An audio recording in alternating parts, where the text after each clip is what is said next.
Hi and welcome to my study with me for the Christmas holidays. So studying over the holidays is obviously the actual worst, but we will have to do it. So today I'm going to be showing you one of the study days I did, and I'll be sharing some tips on how to maximise your time.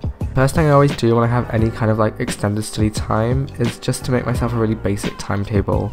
So I think about what I want to get done that day and assign the relevant times, and I find it so important so that you can realistically set yourself some goals and put a bit of pressure on yourself to meet those goals without spending too much time on one subject or topic.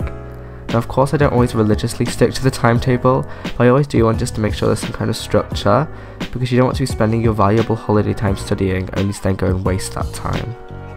I have a biology revision test on respiration and breathing when I get back to school, so the first thing I'm doing is looking through the notes I made on this topic in year 9 and just making sure they cover the entire checklist, and I'm also cross-referencing that with my biology textbook to make sure it's got all the relevant information. This is typically what I'll do first if I'm revisiting a topic that I already have notes on that I haven't studied in a while, just to make sure that everything's there and I have all the information to hand. And then what I'm doing is I'm loading up my Quizlet set for that topic and I'm studying it. So anyone who knows me will know that I never stop talking about Quizlet, but it's honestly the best study tool for me. I find it so useful because what you can do is basically set yourself questions to be tested on.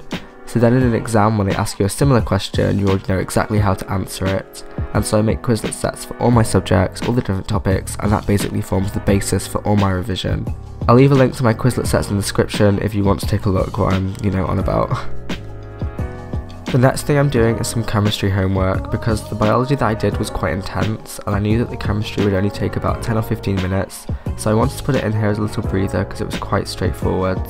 So that's a tactic I use quite a lot, where I basically sandwich work I know won't be too stressful in between some intense work. Otherwise I'll find that I'll do all the easy stuff at once and then be left with all the annoying things at the end, or I'll do all the hard work at the start and burn myself out. So again, that's where a timetable comes in really useful, to make sure that there's some structure to what you're doing. Next thing I'm doing is learning some Latin literature. So I've already written up and made notes on this poem, so what I'm doing is typing up a Quizlet set for it on my laptop. With the Latin literature there's quite a lot to do, because I basically have to learn a lot of text off by heart, which can be quite a challenge. So what I do is I break it down into manageable chunks of 1 or 2 sentences at a time in one Quizlet flashcard, and then learn it line by line. It's annoying and it takes a while, as you can imagine, but I find it's the most effective way to help it stay in my head for the longest. Then I take my iPad and I test myself on that Quizlet set that I just made. So it basically shows me a Latin sentence and I have to keep writing the English translation until I get it perfect. As I said, it's really tiring and repetitive, but it gets the job done. So you'll notice I'm using the Apple Pencil with the iPad, and that's because I got it for Christmas, and I find it really useful to actually write the stuff out by hand when I'm learning it. I find it just goes into my brain better because it requires more thought.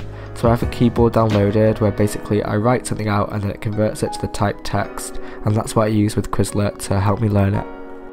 So there you have it, there's my study with me and my study tips for some Christmas holiday studying. So lucky for me, I had my mocks before Christmas, so as you can see I don't have that much work to do over the Christmas holidays, but if I did, these are the kind of tips and things that I would apply just on a larger scale over, more hours and stuff. Alright, so thanks for watching, I hope that was helpful. As always, make sure you like, comment and subscribe, and I will see you very soon.